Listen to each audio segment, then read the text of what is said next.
शुभोदय बच्चों, कैसे आप सब लोग। पिछले क्लास में हम पुस्तक विक्रेता को पत्र और शिकायत पत्र और निबंध हरियाली और सफाई सीखे थे।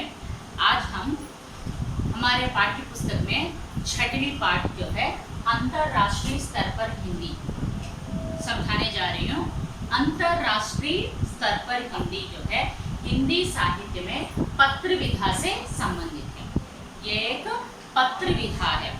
हमारे हिंदी साहित्य में कई विधाएं हैं। कहानी विधा है, कविता विधा है, वार्तालाप विधा है, निबंध विधा है, यात्रा वृत्तांत विधा है। ऐसे विधाओं में आज हम अंतर्राष्ट्रीय स्तर पर हिंदी पत्र विधा से संबंधित है। तो ये पाठ के अंदर जाने से पहले उन्मुखीकरण के लिए एक छोटा सा अनुच्छेद दिया गया है। देखिए, पशु पक्षियों की भी भाषा होती है। इसका मतलब वे एक दूसरे का आशय बखूबी समझ लेते हैं। यह बात तो है, पशु पक्षियों की मनुष्यों जैसे सुविकसित भाषा नहीं होती, पर वे सीधी सादी आवाजों और क्रियाओं से अपनी भाव व्यक्त कर सकते हैं। ये बड़ी आसानी से खुशी, भय, चेतावनी, आमंत्रण जैसी कई भावनाओं को दर्शा सकते हैं। किसी पक्षी के द्वारा किए गए संकेत अन्य भाषा भी पहचान सकते हैं।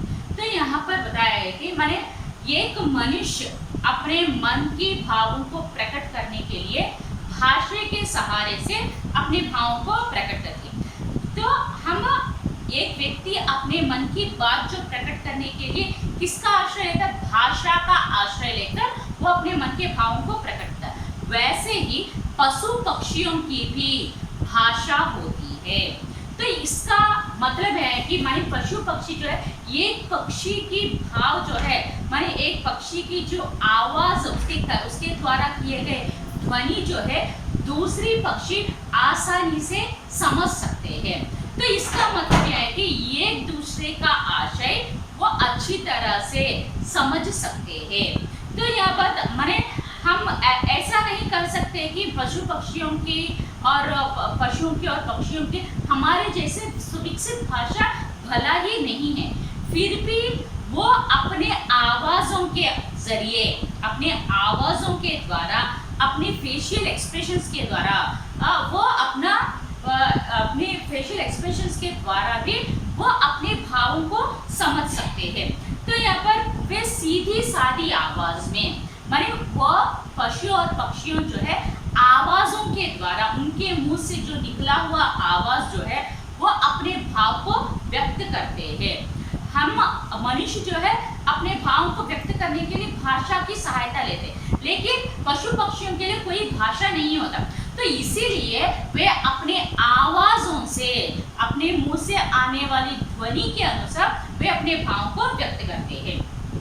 ये बड़ी आसानी से, माने पशु पक्षी जो है बहुत आसानी से खुशी, भय, चेतावनी, आमंत्रण, ये सारे भावों को दर्शा सकते, माने एक्सप्रेस कर सकते हैं।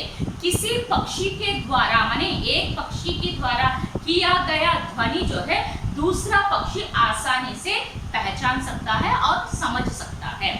समझ में आया? సో మన మనుషులు మనం తీసుకుంటే, సో ఇక్కడ మనిషి తన మనసులో ఉన్న భావాలని కానీ తన మనసులో ఉన్న మాటల్ని బయట పెట్టడానికి, వ్యక్తపరచడానికి భాషని ఆశ్రయంగా తీసుకొని ఆ భాషను ఉపయోగించి తన మనసులో ఉన్న భావాన్ని వ్యక్తపరచడం జరుగుతుంది.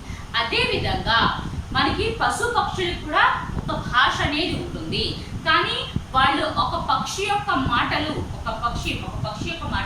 వేరే పక్షి ఈజీగా అర్థం చేసుకోగలదు. అంటే ఒక పక్షి ఏం చెప్తుందో ఆ ఉద్దేశాన్ని మరో పక్షి గ్రహించగలదు, అర్థం చేసుకోగలదు. సో మనం మనుషులకైతే ఒక డెవలప్డ్గా వికసితమైన భాష ఉంది.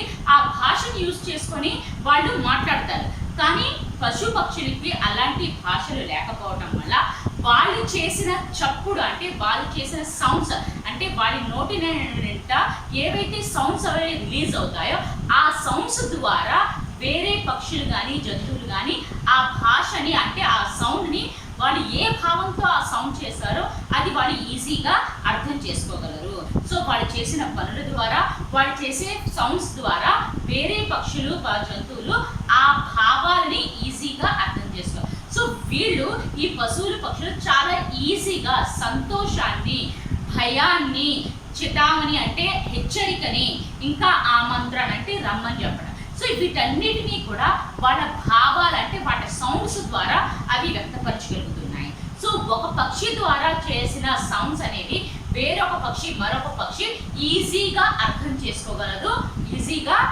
చేసుకోగలదు, ఆ సౌండ్స్ని కూడా వినగలదు. ఓకేమా, అర్థమైనా?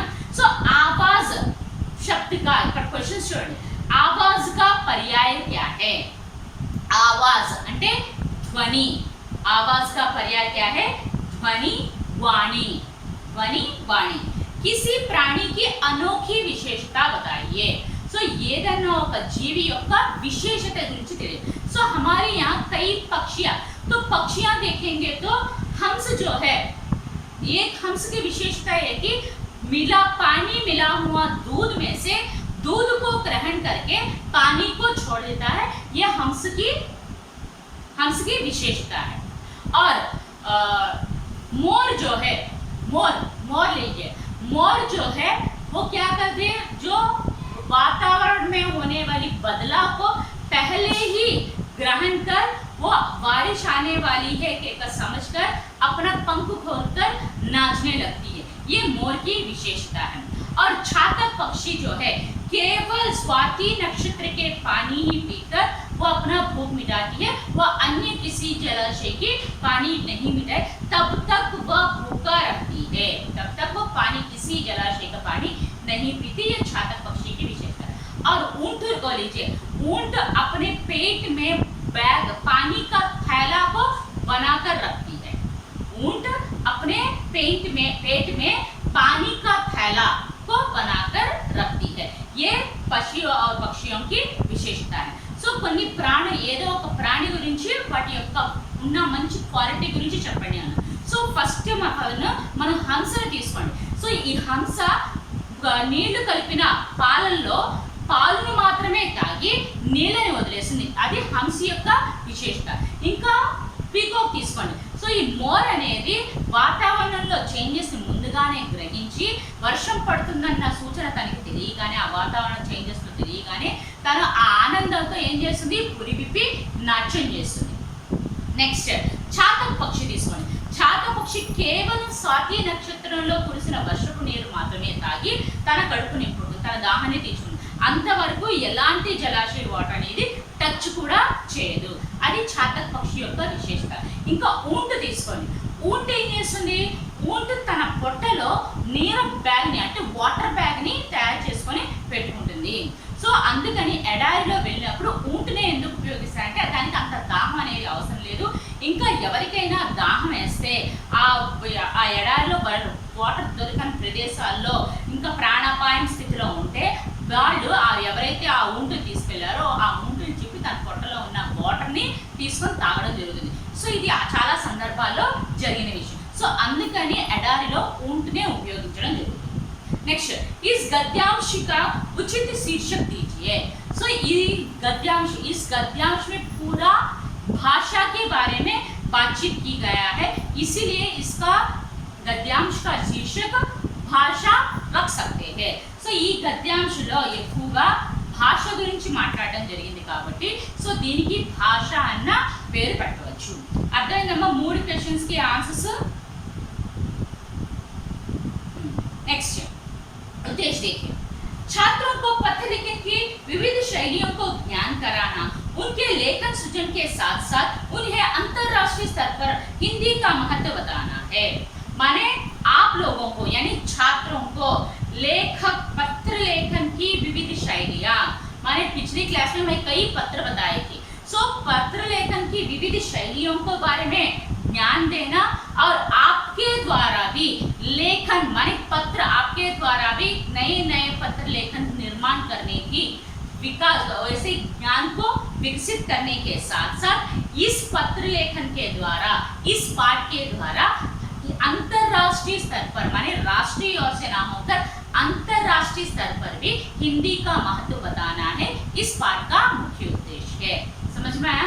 छात्रों के द्वारा माने आप लोगों के द्वारा पत्र लेखन माने पत्र के विभिन्न शैलियां, विभिन्न पद्धतियां, माने किसको किस तरह पत्र लिखा जाता है, वो शैली को अवगत कराना, माने उसके बारे में ज्ञान देना, और आपके द्वारा भी, आप लोगों के द्वारा भी पत्र लिखने की, पत्र निर्माण करने की प्रवृत्ति को विकास करना, माने आपके द्वारा भी आप स्वतः ये पत्र लिखने, आपको पत्र निर्माण करने की प्रवृत्ति के विकास करने के साथ साथ इस पत्र लेखन के पाठ के द्वारा आप लोगों को अंतरराष्ट्रीय स्तर पर हिंदी का महत्व बताना इस पाठ का मुख्य उद्देश्य है। समझ में आया? సో ఈ స్టోరీ, ఈ పాఠ యొక్క ముఖ్య ఉద్దేశం అంటే ఛాత్రం అంటే స్టూడెంట్స్ లో పత్రలేఖన్ విభిన్న శైలియా, అంటే పత్రలేఖన్లో ఏవైతే పద్ధతులు ఉంటాయో, అంటే ఏ పద్ధతి, ఏ లెటర్ ఏ విధంగా రాయాలో ఆ జ్ఞానాన్ని తెలియజేయడంతో పాటు, సో మీ ద్వారా కూడా ఒక పత్రలేఖన్ని, అంటే ఒక పత్ర రాసే విధంగా అలాంటి ప్రవృత్తిని వికసింపజేయడము, ఇంకా దానితో పాటు అంటే ఒక పత్ర నిర్మాణంతో పాటు మీ ద్వారా కూడా, అంటే ఈ పత్రలేఖన్ ద్వారా అంతర్రాష్ట్రీయ స్థాయి, అంటే ఇంటర్నేషనల్ వైడ్ గా హిందీ యొక్క గొప్పతనాన్ని తెలియజేయడం కూడా ఈ పాఠం యొక్క ముఖ్య ఉద్దేశం। ओके, अर्थమైందా? नेक्स्ट विधा विशेष देखिए, पत्र गद्य विधा की एक प्रमुख विधा है। पत्र विधा पाठ के प्रेषक अपने विषय से जुड़कर पावक, पत्र पाने वाले नाम पत्र लिखता है। इसमें एक पत्र अपने एक मित्र दूसरे मित्र को हिंदी की सीखने तथा उसमें होने वाले लाभों के बारे में बताया गया है, बता रहा है। सो पत्र जो है, ये पत्र लेखन जो है हमारे गद्य विधा में एक प्रमुख विधा है, गद्य भाग में एक प्रमुख विधा है। पत्र विधा जो है पाठ में प्रेषक यानी लिखने वाला जो है विषय से जुड़कर, जो पत्र किसके लिए लिखते, किस विषय के संबंधित लिखते, उससे जुड़कर पावक के नाम, माने जो जिसके लिए पत्र लिखते हैं उसके पते पर हम उसका पता लिखकर, उसका नाम लिखकर हम पत्र लिखते हैं। तो इसमें इस पत्र लेखन में एक मित्र अपने दूसरे मित्र को हिंदी भाषा की महत्व के बारे में, हिंदी सीखने से होने वाले लाभों के बारे में इस पत्र में बताया जा रहा है। समझ में आया? ఇక్కడ పత్రలేఖన అనేది మన గద్య భాగంలో ఉండే ఒక ప్రముఖమైన విధ। సో మనకి హిందీ సాహిత్యంలో చాలా విధాలు ఉన్నాయి, సో గద్య భాగంలో ఇంకా చాలా విధాలు ఉన్నాయి, అందులో ఈ పత్రలేఖన కూడా ఒక ముఖ్యమైన విధ। సో ఈ పత్ర విధ ద్వారా ప్రేషక్ అనేవాడు, అంటే లెటర్ రాసేవాడు, ఆ విషయాన్ని సంబంధించి, అంటే దేనికోసమైతే, ఏ విషయం గురించి అయితే లెటర్ రాస్తున్నాడో ఆ లెటర్తో ఆ విషయంతో కలుపుకొని ఎవరికైతే లెటర్ రాస్తా, అంటే పావక్ అంటే పానే వాళ్ళ, ఎవరికైతే రాస్తా వాళ్ళ పేరు రాసి ఈ లెటర్ అనేది రాయడం జరుగుతుంది। సో ఇస్మే ఈ పాఠంలో ఒక మిత్రుడు తన వేరే మిత్రుడికి హిందీ భాష యొక్క నేర్చుకోవడం వల్ల కలిగే లాభాలు, హిందీ భాష యొక్క గొప్పతనం గురించి ఈ పాఠం ద్వారా, ఈ లాభాల గురించి చెప్పడం జరిగింది। ఓకే, మా అర్థమైందా? నెక్స్ట్ विषय प्रवेश చూడండి। हिंदी एक ऐसी भाषा है जो भारतीयों के सांसों में बसी भाषा है। यह सबकी संस्कृति, सभ्यता व गरिमा का प्रतीक है। सो गांधी जी ने अपने देश की स्वतंत्रता के साथ साथ हिंदी की सेवा में समर्पित कर दिया है। अब हिंदी न केवल भारत की बल्कि विश्व की भाषा बन चुकी है। संसार में विविध क्षेत्रों में हिंदी करोड़ों लोगों की जीविका बन चुकी है। हिंदी तो हम अपने तेलुगु राष्ट्र आंध्र प्रदेश को छोड़कर बाकी कई राष्ट्र पर देखने से, कई राज्यों पर देखने से ज्यादातर हिंदी ही बोली जाती है। हिंदी एक ऐसी भाषा जो है भारतीयों के सांसों में बसी भाषा है, माने हर एक भारतीय हिंदी में बात कर सकता है, हिंदी समझ सकता है और हिंदी भी बोल सकता है। तो ये हिंदी भाषा जो है हमारी संस्कृति, यानी हमारी संस्कृति में हिंदी का महत्वपूर्ण स्थान है, और हमारी सभ्यता में भी यह हिंदी जो है हमारी संस्कृति और सभ्यता का महत्वपूर्ण है, गरिमा का प्रतीक है, यानी महत्व के लिए प्रतीक है। तो गांधी जी हमारे जाति पिता, हमारे राष्ट्रपिता जो है गांधी जी स्वतंत्रता संग्राम में हिंदी को ही एक की रोल बनाकर हिंदी का उपयोग किए गए थे। स्वतंत्रता संग्राम में वह स्वतंत्रता के साथ साथ हिंदी की सेवा करने के लिए अपना जीवन समर्पित किए महान व्यक्ति हमारे गांधी जी है, जो हिंदी के जरिए स्वतंत्रता संग्राम में पार्टिसिपेशन भी हुआ है। गांधी जी अपना जीवन भर हिंदी की सेवा के लिए समर्पित कर दिया है। तो आज जो है हिंदी न केवल भारत की बल्कि विश्व की, माने ये हिंदी भाषा जो है केवल हमारे भारत में ही सीमा तक नहीं रही, ये हमारी सीमा पार होकर विदेशों में भी हिंदी भाषा को उपयोग किया जा रहा है। इसीलिए यह भाषा विश्व भाषा बन चुकी है। माने हमारी दुनिया में विविध क्षेत्रों में कई क्षेत्रों में बहुत सारे लोग, करोड़ों लोग जो है ये हिंदी के जरिए अपने जीवन उपाधि मिल रहा है। माने करोड़ों लोगों की जीविका बन चुकी है, माने जीने का आधार बन गई है हमारी हिंदी भाषा। हिंदी भाषा को महत्व जानकर हिंदी का भाषा का उपयोग करना, हिंदी भाषा में बोलना, हिंदी भाषा को स्वीकार करना हमारा कर्तव्य है।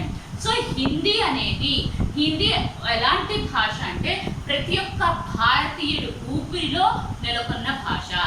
ప్రతి ఒక్క భారతీయుడికి కూడా హిందీ భాష, మనం తెలుగు రాష్ట్రాలు తీసేస్తే మిగతా అన్ని రాష్ట్రాల్లో కూడా హిందీ లాంగ్వేజ్ అనేది ఎక్కువగా యూజ్ చేయడం జరుగుతుంది, మాట్లాడటం జరుగుతుంది, ఈజీగా ప్రజలు కూడా అర్థం చేసుకోవడం జరుగుతుంది.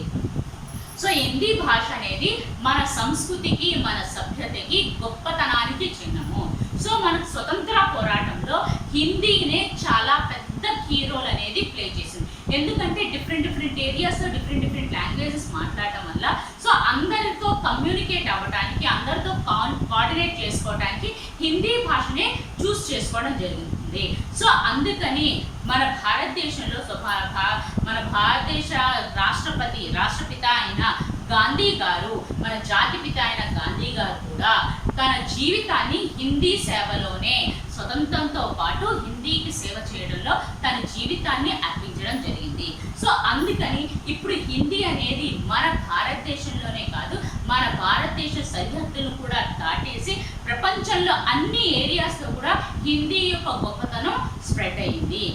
అందుకని హిందీ అనేది ఇప్పుడు భారత్ కి నహీ బల్కి విశ్వ కి భాష బన్ చుకి హై. ఇప్పుడు మన హిందీ అనేది మన భారతదేశంలోనే కాదు, వరల్డ్ మొత్తం కూడా వ్యాపించింది కాబట్టి హిందీని విశ్వ భాషగా కూడా చెప్పడం జరిగింది. ఇప్పుడు మన భారతదేశంలో కేవలం హిందీయే కాదు, భారతదేశంలో హిందీ ఒకటే కాదు, విదేశాల్లో కూడా హిందీ అనేది ఎక్కువగా యూజ్ చేయడం జరుగుతుంది. సంసార్ మే వివిధ క్షేత్రం మే, మన ప్రపంచంలో డిఫరెంట్ సెక్టార్స్ లో హిందీ అనేది కొన్ని కోట్ల మంది ప్రజలు జీవనాధారంగా ఉపయోగించడం జరిగింది. అర్థమైందమ్మా? విషయ ప్రవేశం ఒకసారి మళ్ళీ ఉద్దేశం విషయ ప్రవేశం చదువుతాను, చూడండి. నాతో పాటు ఒకసారి ఓరల్ నేను చెప్పిన తర్వాత మీరు కూడా లైట్ గా ఓరల్ చెప్పండి. पशु पक्षियों की भी भाषा होती है, इसका मतलब वे एक दूसरे का आशय बाखूबी समझ लेते हैं. यह बात तो है कि पशु पक्षियों की मनुष्यों जैसी सुविकसित भाषा नहीं होती, पर वे सीधी सादी आवाजों और क्रियाओं से अपने भाव व्यक्त कर सकते हैं. ये बड़ी आसानी से खुशी, भय, चेतावनी, आमंत्रण जैसी कई भावनाओं को दर्शा सकते हैं. किसी पक्षी द्वारा किए गए संकेत अनेक अन्य पक्षी भी पहचान सकती हैं. उद्देश्य देखिए, छात्रों को पत्र लेखन की विविध शैलियों का ज्ञान कराना, उनके लेखन सृजन के विकास के साथ साथ उन्हें अंतरराष्ट्रीय स्तर पर हिंदी का महत्व बताना है. नेक्स्ट विधा विशेषण, पत्र गद्य की एक प्रमुख विधा है. पत्र विधा पाठ में प्रेषक अपने विषय से जुड़ा पात्र पावक के नाम लिखता है.